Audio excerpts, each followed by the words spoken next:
YouTube, it's Shaker here, and we're bringing you another one. I'm a digital artist who likes to watch movies with the people, and today we are about to review Season 2, Episode 9 of Severance. We got one more episode next week. So I am really, really excited. Before we get even into anything, go ahead and get these stickers. Go to my sticker shop. Go to my Etsy and get yourself some stickers. I got a Herstory month sale going. I think it's 35% off on all stickers over there. So go on over to my sticker shop and check that out while you're here. Okay? And yes, it's been a busy month. I know you're probably like, where is the movie reactions? Where is Walking Dead? Trust me, it's coming, but this month is a big month. I can't tell you why it's big. I'm just telling you it is big. So I've been a little, but even the fact that I'm even getting these severances in, I can't. Okay? I can't. And yes, Coffee Girl's here. And this is coffee. You know why? Because it's 2:30 in the morning. And if you want energy from me, she's going to have to be here. Okay, and if you have not already, don't forget to like, subscribe, push that notification button because we're going to keep bringing this stuff to you. For those who are new here, before we get into the whole spoiler review, I like to give you guys an overall feeling in my ranking. So my number one overall feeling is finally some answers. Finally some answers. Because these past 2 episodes, people was falling asleep. Granted, I thought it was amazing, but my friends was like, all right, Severance, pick it up. They started to pick it up, and I think next week's about to be crazy. If I'm going to rank this episode, I'm going to say a 9 out of 10. It was a really, really good episode. That means next week better be a 20 out of 10. It better be a 20 out of 10. Okay? Now, for those who are new here, this is how we break it down. We do the recap. Then we do the characters. Then we do the twist. And the shock, the jaw drop of it all. Then we do the confusion, like, so what was that about? Or why was that happening? Or is we going to get an answer? Which is pretty much the whole show. And then my predictions, okay? My predictions break down into what I think is about to happen next week, the next few weeks, the next season, whatever the conversation is. And we talk about the ones that I made a few weeks ago and see if any of them actually happened. This is a spoiler review. If you have not seen it, why are you here? Go and watch it and come back. And if you don't mind being spoiled, stick around. Okay, now let's get right on into the recap. Cue the music. Let me try to move over a little bit more. So, last week was all about Harmony Cobel. We got a little bit of a back story on Harmony Cobel. She was from Salt Neck, out in the neck of the woods, from Salt Neck, and she made the Severance plan. It was all her ideas, her plan, her thing. Let's start off with the Coffee Girl. Let's start off with the Coffee Girl. I already saw on social media, they like, hold on. She valid. All the time she flipped out, all the time she was upset, all the time she gave an attitude, all the time she was frustrated, a little valid. Because she was taken advantage of from a young age, from the age of 8. It was confirmed. I said last week, I was like, I don't know where I got that number from. It was confirmed. From the age of 8. No. She is an abused woman. Not fair. So that was the recap. All right, let's get on to the characters. Okay, so I got buttons now, y'all. So first we're going to start off with Helena. Wait a minute. Okay, wait a minute. Oh. This is why. See, when you got buttons. Okay, so we're starting off with Helena. And we find out that she is living with her father. Which, I mean, with the circumstance that's going on, I get it. Like, yeah, I would probably be living with him too if I was in her situation. I don't think she's just started living with him. I think she's already lived with him. And it seems, you can see it here, it seems to be, okay, this is what was confusing me. So first of all, they're across the way from this like looming, I'm calling it the drug tower, only because what was they doing last week? They were sniffing out of bags and that came from Lumen. I don't know. I mean, I always think of oil, but I don't think it's oil. Anyway, point is, they right across from the tower, and I can't tell. See how those, you can see it right here. See how those roads, kind of see it. How that road here and that road there curve out. I can't tell if that's right across from Lumen. I mean, if I was him, I would want to be close to Lumen, so I don't know. But I couldn't really tell. So then, where am I at? Hold on, y'all. So then we get to this egg. Okay, so I found this to be very fascinating because it told a lot about this story, her dividing this egg, and then when she divides it, she's only eating the yolk. I mean the whites of the egg and not the yolk. So like she severed the egg and then she only ate the whites. And I'm trying to figure out, okay, what is it? What does it mean? What's the point of that? And it just wasn't clicking. I was like, you know what? Let me ask ChatGPT and see what it comes up with. Because what happens is after I do all my notes, I take all the notes to ChatGPT, have them condense it so I can have a description for YouTube because I'm not writing the description. I don't feel like it. But I have it optimized to ChatGPT. So that means they got the whole season of information in one little area. So I'm like, well, let me just ask them what this might mean and see what it says. And I think it was a really good explanation. So what I asked ChatGPT was, I said, if Helena, who lives with her father, the owner of Lumen, eats hard-boiled eggs for breakfast, but only cuts and eats the whites, what would that signify? I think that was a pretty good question. And then it said, it could symbolize her rejection of the yolk, meaning the core or the truth, while accepting only the whites, meaning the surface or the illusion. This might reflect how she distanced herself from the deeper, possibly darker truth of Lumen, while still benefiting from its power and status. I said, ChatGPT. Hold on, coffee girl. I said, ChatGPT. Excuse me?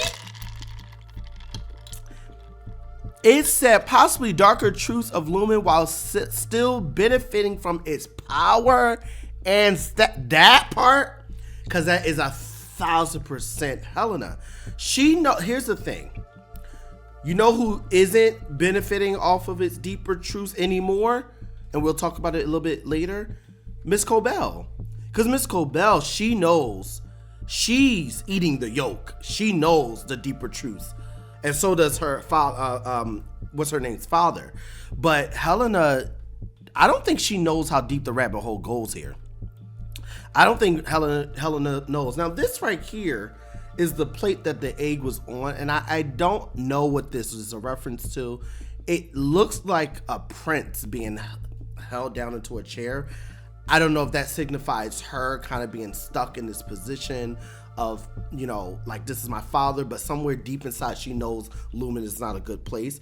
But same situation as Miss Cobel. If you were born kind of into this problem of a location and situation, then you don't really know what's right and wrong until you're old enough and strong enough to remove yourself. And that's what Miss Cobel had to do, was to come to the hard truths.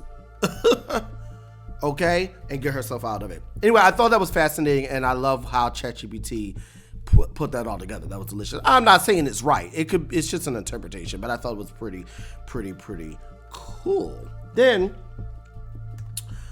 Miss Hun. So remember, we're just talking about the characters right now. Miss Hun was relocated to a fellowship center. I think ever since she was crossing the line, Melchek was like, how about I check you, get you in place, okay? But before that, she was forced to sacrifice her toy. I thought that was so cruel. So cruel. Such a cruel thing to do, to have her sacrifice her ring toss game. I thought that was really sad, and that was like her only piece. But it also might signify her growth, like that was her only connection to childhood, or like, not her only connection, but her only connection to childhood. And actually, I want to go back to this picture. You can't see, it's kind of small here, but that's a blue school bus. Lumen, get it together. But it's also this weird understanding of like the removal of childhood, like the fact that she's not getting on a yellow school bus, she's getting on a blue one. It's like, first of all, not safe. The reason why they're yellow is for safety. Hello, start there.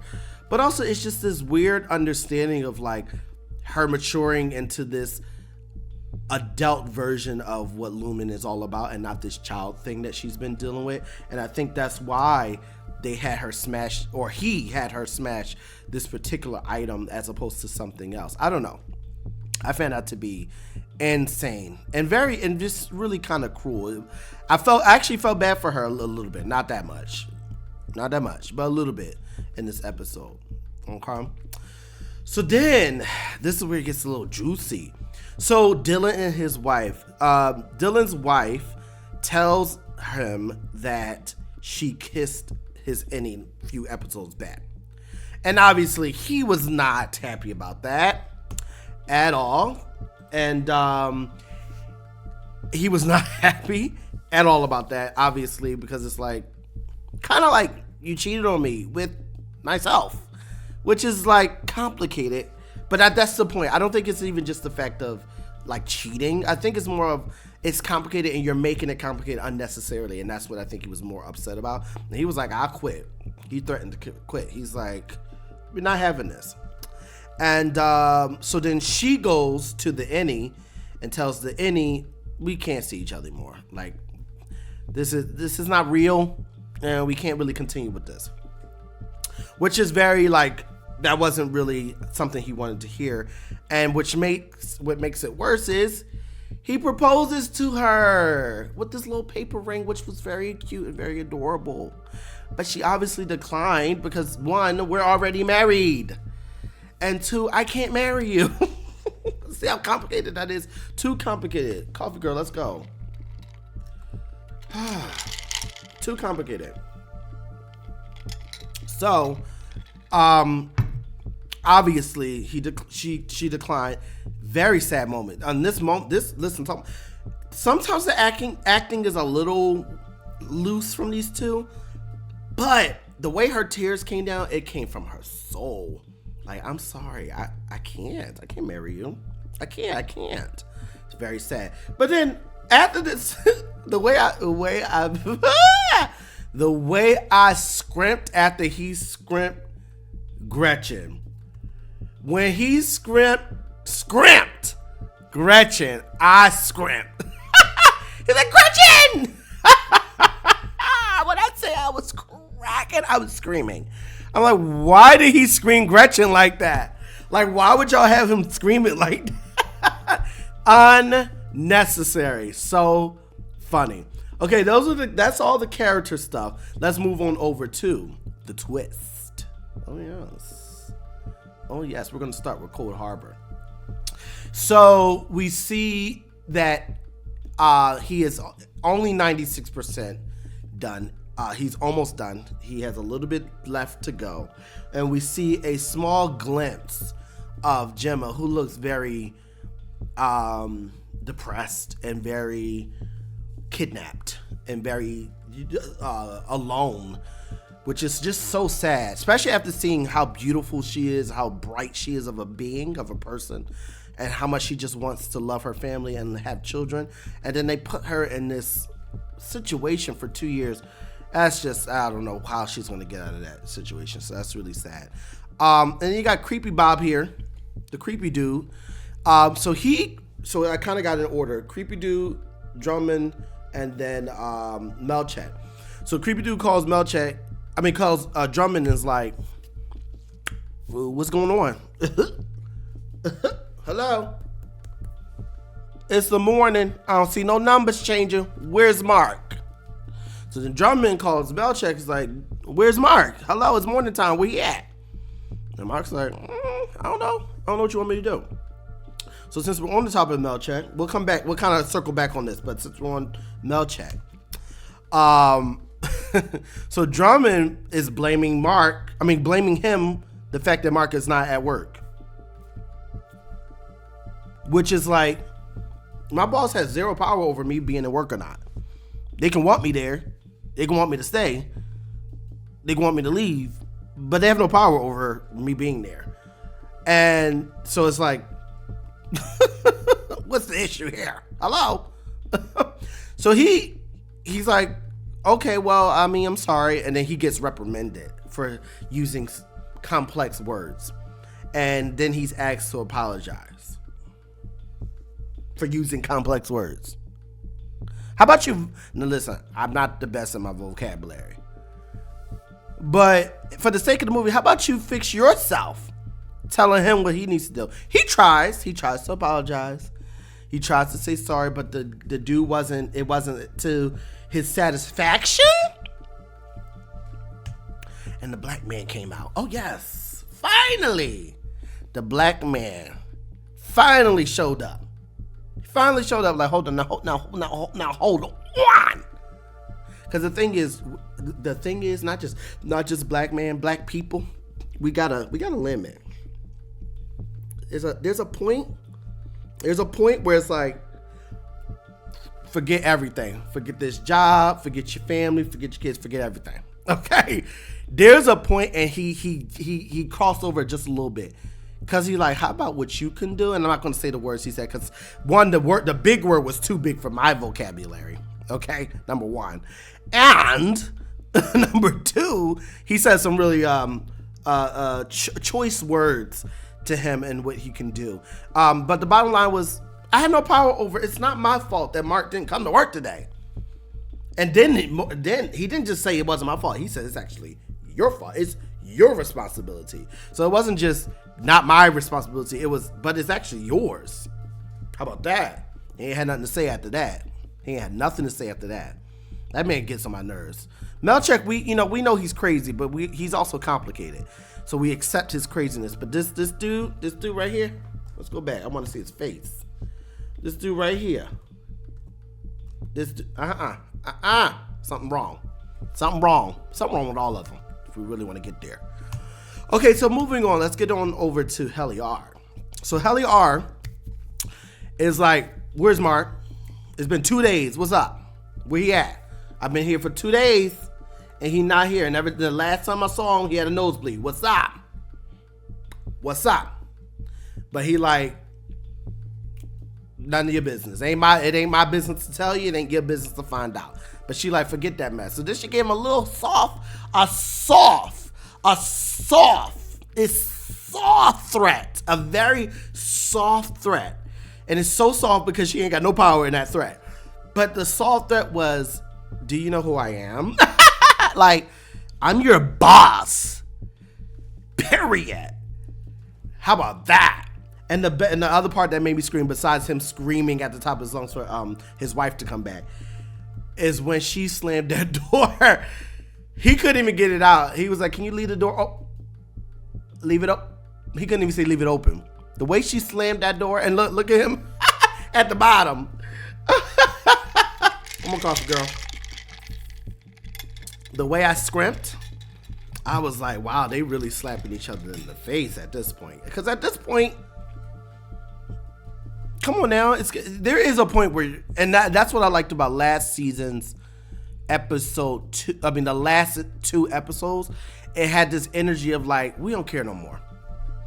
We're out of here. And it's not as strong, but I'm feeling that from a lot of people, not everybody, but from a lot of people, that feeling of like, I don't care if I hurt your feelings. I don't care if you fire me. I don't care anymore. And that's what I feel. That's what I feel is happening across the board, and I love that. I love that energy, because that's important when you need to rebel, because they just got to be rebels, and that's what's happening. You know, sometimes a war just has to break out, and I think that's what's going on right now. Okay, where are we at? So then you have after Dylan's proposal, they're talking. We see Helly R and Dylan's talking, and basically Helly is like, you know, you could just find somebody else, because technically that's not your wife. And he's like, but it is. Like, it's not, but it is.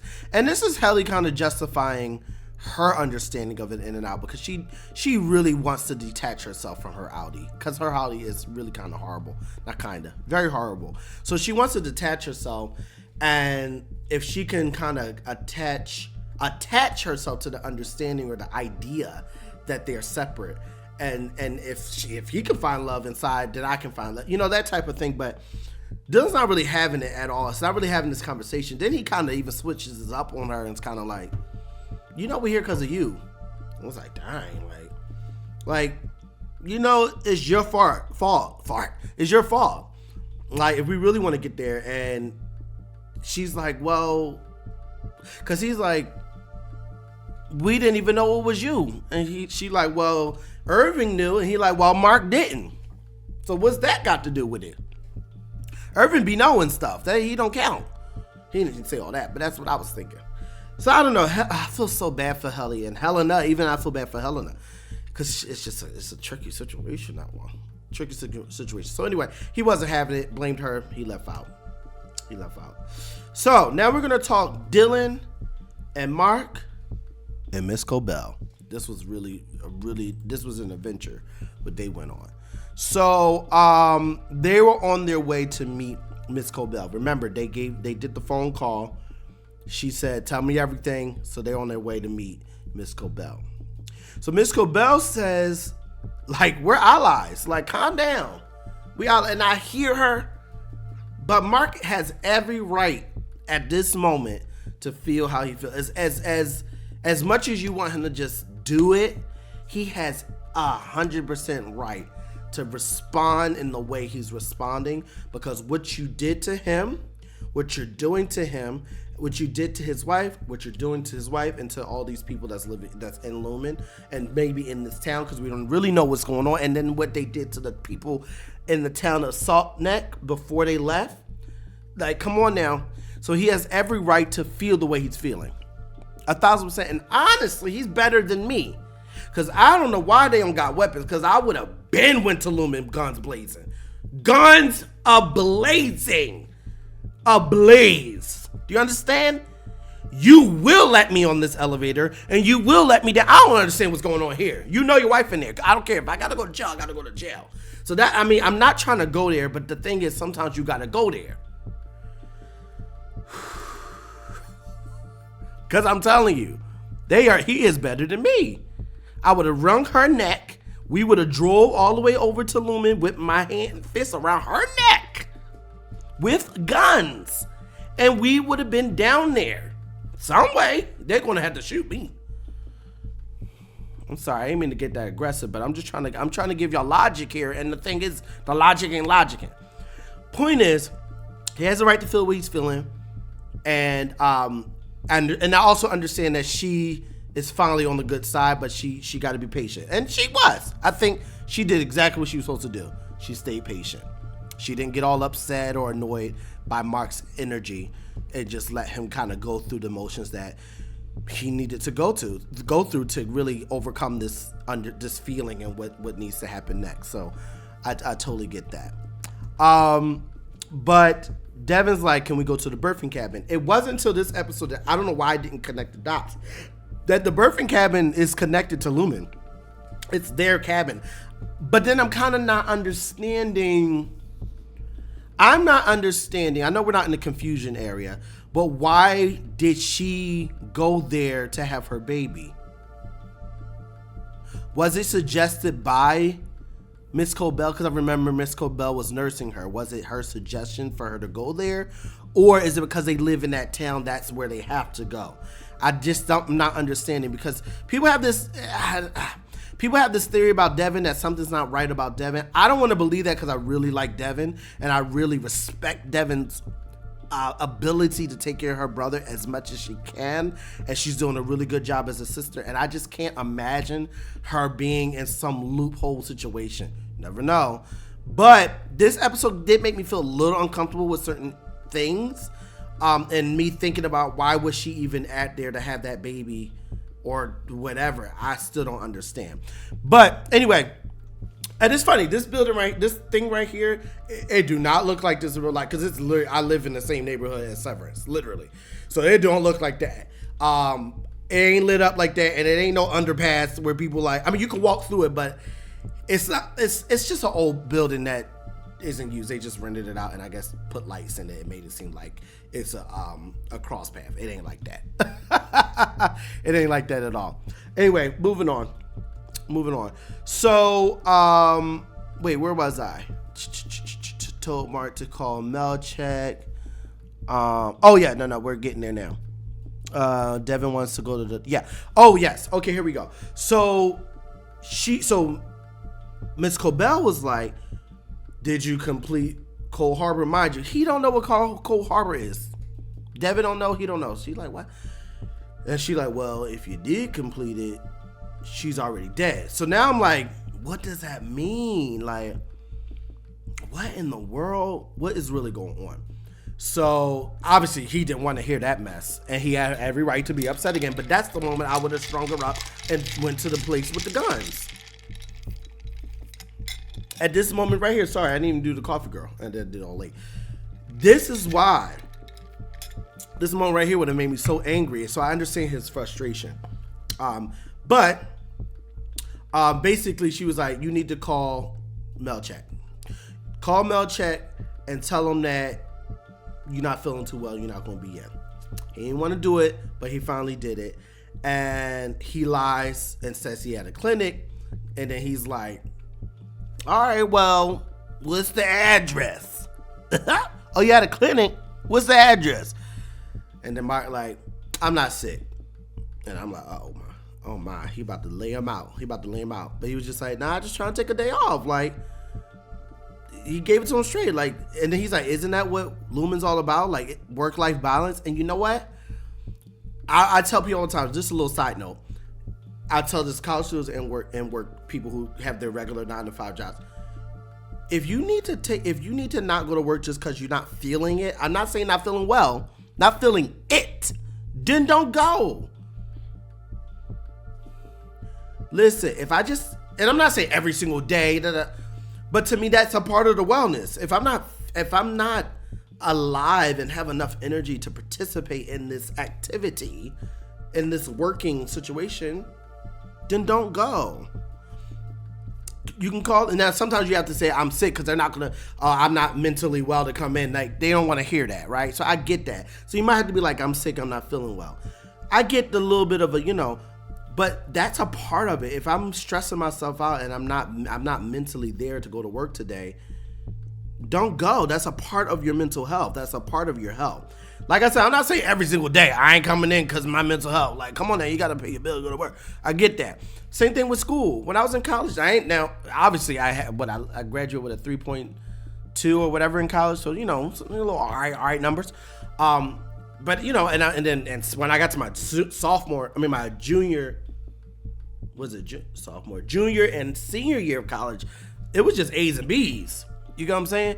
So it was just like, I realized that if I need to take a day and I can't do it, then don't do it. It is better in the long run that you take those moments to breathe and get yourself together than to push through because you have to be there and then you burn yourself out later on.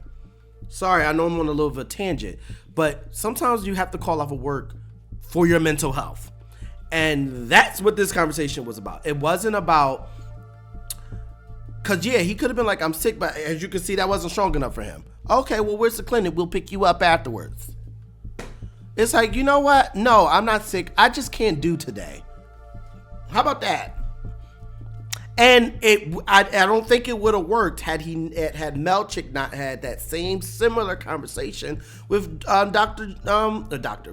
Drummond. Kind of like, that's not my responsibility. I'm doing what I'm supposed to do, and I'm not going to take over and worry about a responsibility that has nothing to do with me. And that's the same thing. It's like sometimes you have to set those boundaries. Just as Mark is setting a boundary, Melchek had to set a boundary. You know what I mean? And then I didn't put it here, but he's looking at this picture on his wall, which is an iceberg. Now, I'm not exactly sure how it correlates to this conversation, but I can definitely see that. We only see the surface of what someone is going through. We only see what they show us. There's always some deeper stuff. That's why sometimes people have to be like, I'm sick, I'm not feeling well. In reality, they can't take the day. But they're going to show you the surface. They're going to show you the top of the iceberg. They ain't going to show you the deep.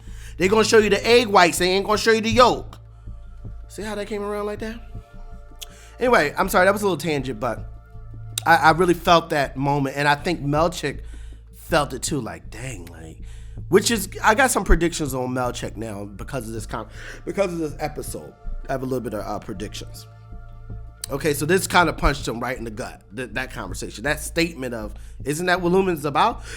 Isn't that the point? What are you talking about? Okay. So, that was good. So they got him off the back, kind of like, get off my back.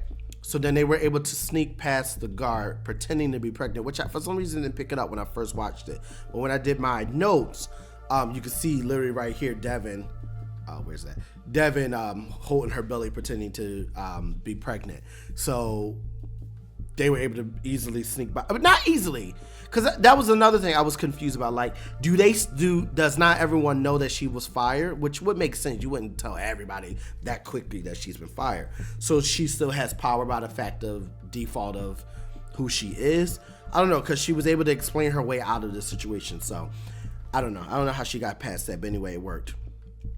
But then, boom, we see an unsevered mark. We see any mark on the outside when he walked through the door. Now, I don't know if it was something they turned on for that room to do that, or that's just how it's set up in the cabin. I don't know. I'm not sure. But any mark is like, whoa, whoa, whoa, whoa, whoa. What's going on here? Like, what's happening? Like, where am I? And Devon's like, you're going to be all right. You're going to be all right. Just come with me. Don't try to leave, because if you try to leave again, you're just going to come back, because Mark's out. He knows what's going on, so you might as well not even try to run. Just come with me. So they go upstairs, and he sees Miss Cobel for the first time since the since they did that, that situation with the thing when they were out, when the outies were in. The innies were out. So he mind you, he's been in the office, but he hasn't seen her, because remember, she got fired, so he hasn't seen her since then. And then Devon was like, do you remember the last thing you said to me? And he was like, she's alive. And then you get this face from her. And let me tell you, the cheekbones are cheeking here. Are they not? Right here? Right here. Cheekbones is cheeking. Okay, let's move on to the confusion of it all. So let's talk about Irving. I thought he fit perfectly in this confusion area, because there's a lot going on. Sorry, I didn't do the coffee girl. So Irving, he goes back to his house. Remember, after the dinner. Well, I don't know if it's exactly after the dinner, but after the dinner, and who's sitting there? Bert. What you? And from the moment, I'm like, what you in here? Get out. What you in my house for? Get out. Get out of my house. No sir, no ma'am. So anyway, Bert's in there looking through his notes, his clues, looking through Irving's notes and clues, kind of like, well, we caught you type energy. And he's like, all right, well, we're going to need to go for a ride. And, Irving was like, I ain't going for no ride. And he like, we're going to need to go for a ride. So obviously, Bert is in on with Lumen on the outside, kind of like a hitman seeming. But he did clarify here. He was like, I never heard anyone. I just drove them. So he's some type of driver for Lumen, it seems, where when somebody, somebody ain't doing what they're supposed to do, you drive them to a certain location, and then, you know what I mean? But instead of driving to a certain location, he takes them to the train station, because there's obviously a connection, and he can't help, but he wants to help as much as he can. And he's like, you got to get on the train. I can't know where you're getting off, and you can't come back. You can't come back to Lumen. And Irving's like, so are you going to be okay? Like, are you going to be alive? Like, are you going to be safe? He ain't answer that question, so I don't think Bert is going to make it because of what he just did. They're going to find out, obviously. It's not going to be that hard to find out. And they are lovers that can never be. They're lovers that it never happens, because their innies are in love, not their outies. So it was just one of those moments. And then Irving leaves with his dog. Such a beautiful scene. This picture is a little CGI. It's a little CGI. That train's a little CGI. But this shot here is so beautiful, so content, and you can see the red coming in as he's leaving Lumen, leaving Kier. That warmth of truth is laying upon him. But we'll talk about it in the predictions. I don't know how long that's going to last. But anyway, Fact of the matter is, I thought that was a really great shot. And then Dylan quits. He quits, basically, essentially unaliving himself is what that basically is. And Melchek was not happy. This was another funny moment I laughed at because he was like, I need your badge. And he just threw the badge on the table and his hand was just hovering there. Yeah, because we're done. We're done. And then I'm not exactly sure, but Miss Hung apologized. It's basically kind of like, I feel like, it's my fault that I didn't do well with the whole family room or whatever. I think she's just sad, and as a child, blaming herself when really a lot of this ain't got nothing to do with her. And exactly as Dylan said, he's like, it's not your fault. I think that not your fault was deeper than just it's not your fault that this happened. I think it was more of a deeper meaning of like, a lot of these people are children or were children. Like Miss Cobel was a child, a 8-year-old. She don't know what she's doing. You know what I'm saying? Like, and it's hard. We can't excuse her behavior all the way through because now who knows? She's let's just say in her 60s of a person now. You can't excuse that away. You know when you're doing stuff wrong. But that being said, it's like she was put in a situation. Similar things happened to her, where it's like she's put in a situation. Very complicated. So then let's go back to Helly R. Helly R is like, all right, it's time to shake things up. Like, come on now, you got notes from Irving telling us what to do and you don't want to do it, but he was obviously on his way out. Dylan was on his way out. Like, I don't care no more, right?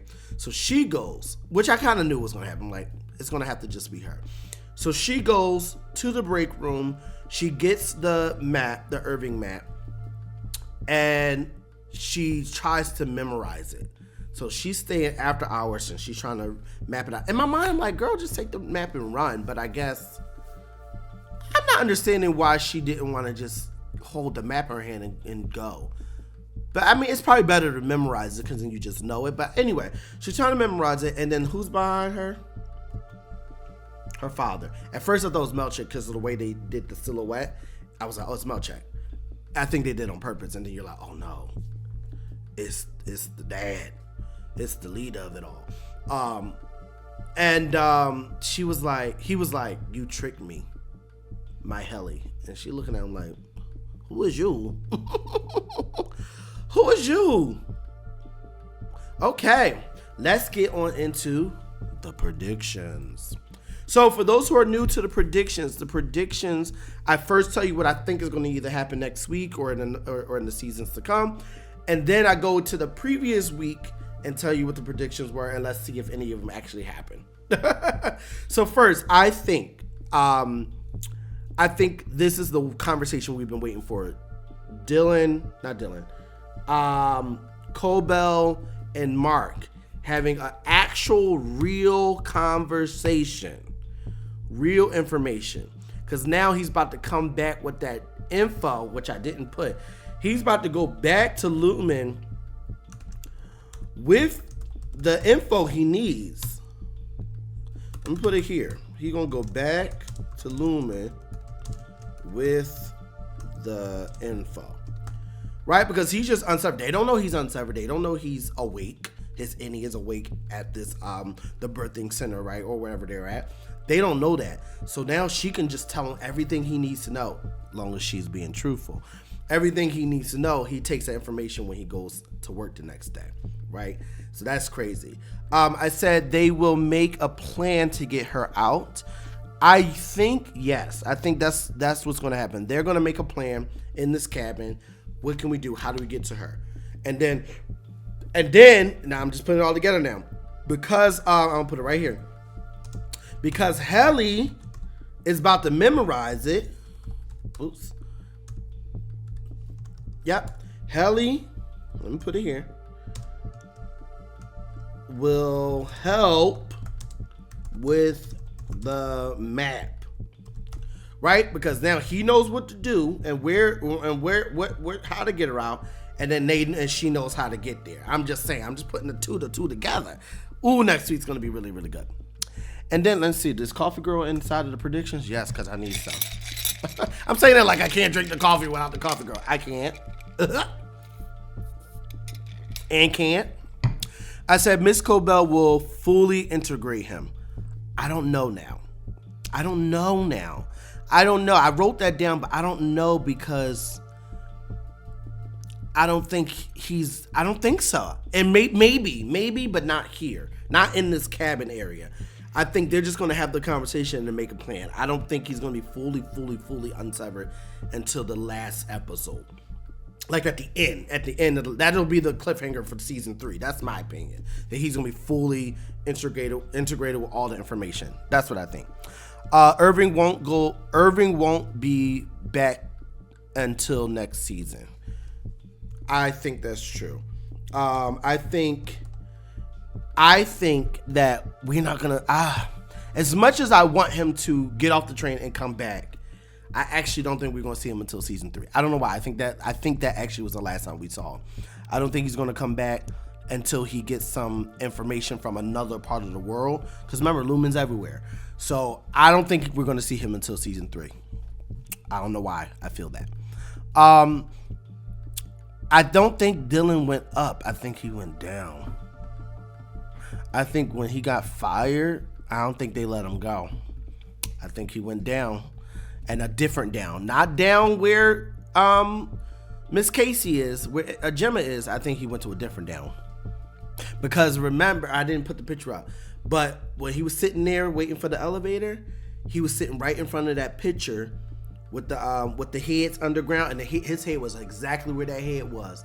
And then the guy had the sword with blood on it. I don't think he went up. He went to a different down, and I don't know what other, because they got it's deep. They got different levels, and we don't know what down he went to. Just saying. And the last thing I put down is I think Melchek will turn. Not the type of turn that we want. Not the Miss Cobel turn, like a fool. I'm gonna help you. But in every movie, there's always that like mad scientist or scientist helper person who always got like was real mean, people was real mean to, or the leader, the villain was really mean to that one. And then when the opportunity came to release the good guy, they actually released the good guy, even though they were bad too. It's gonna be one of those moments, I think. Like, and then they usually die because, so he's probably gonna die, but he's gonna help before he dies. Just throwing it out there. Not in this season. I think like next season or something like that. He's too great of a character to die anytime soon. Okay, so then last week I said Miss Cobel is fully on the good team. That's correct, and will now make a plan with Devon, Mark, and Assault. I don't think Assault is going to be a part of that. But I do think she's going to make a plan with Devon and Mark for sure.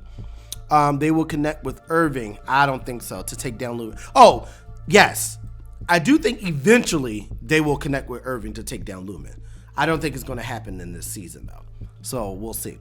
Old friend with what I say. The old friend will come in handy again. Who's the old friend? The old friend will come in handy again. Who's the old friend? Who I said last week? Let me know in the comments if you remember what I'm talking about. The old friend. Oh, I remember now. Remember in last week when Miss Cobel, her little friend, her little old friend when she was little and then grew up, and then he was at the little bar or the restaurant, and then she's the one who drove her to see the mom house. I think some wraparound's gonna happen. He's gonna come back and help some type of way. For sure, I believe that. Okay. Now, this part right here was actually ones that was here like weeks ago, but the problem is the last 2 episodes ain't had nothing to do with none of the characters, so we couldn't even see if none of the predictions happened or not. So this little section is like from weeks back, and we're gonna see if any of those things actually happen, maybe in this episode. So I said Mark's going to go down to the expert hall. Still think that's gonna happen because that's where his wife is. Cold Harbor room. Oh, and then I think they're gonna meet each other in the Cold Harbor room.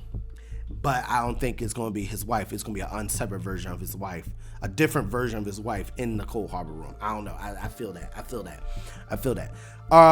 Irving is going to figure it out no, he still doesn't really know what's going on. Mark is about to be the one to figure it out, so that didn't really happen. And then Mr. Milkshake is about to be a big problem. Well, yep, that's true.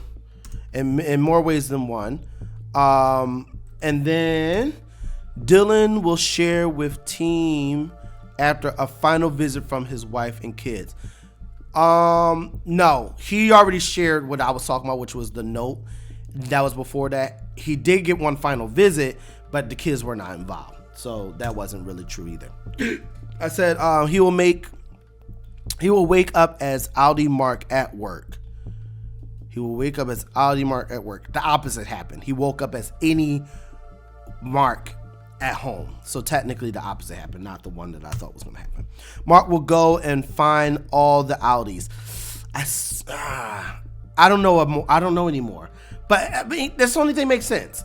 If Dylan didn't go down and he just left, like actually just quit and just went home, then maybe. But if Dylan went down and then Irving left and maybe won't be coming back, I don't know. So I'll leave that one. Helena Owley will cave in and rebel against her father 1,000% because she don't like him. Her and he definitely don't like him, and her Owley don't like him either.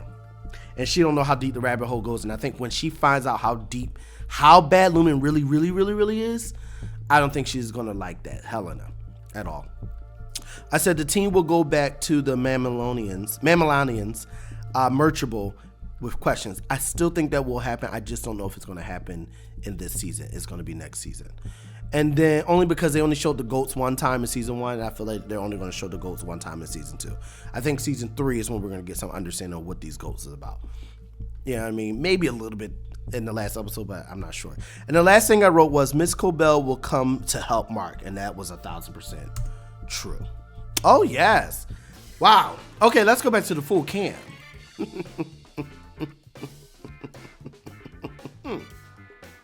Take the spoiler thing down. So, yes, that was really a great episode. That was a really great episode. There was a lot to talk about here. I'm looking forward to the last episode, and I'm very much looking for season 3 when it comes around. This last episode is going to be fantastic. Let me get some more coffee, girl, before we shut this thing down. Yes, very excited. Looking forward to a new crazy episode. They got to give it to us because they did it so good last season. Like, that's what made the show the best. Last episode of season 1 is why this became the best show I've ever seen in history, because of that episode. So they have to kill it.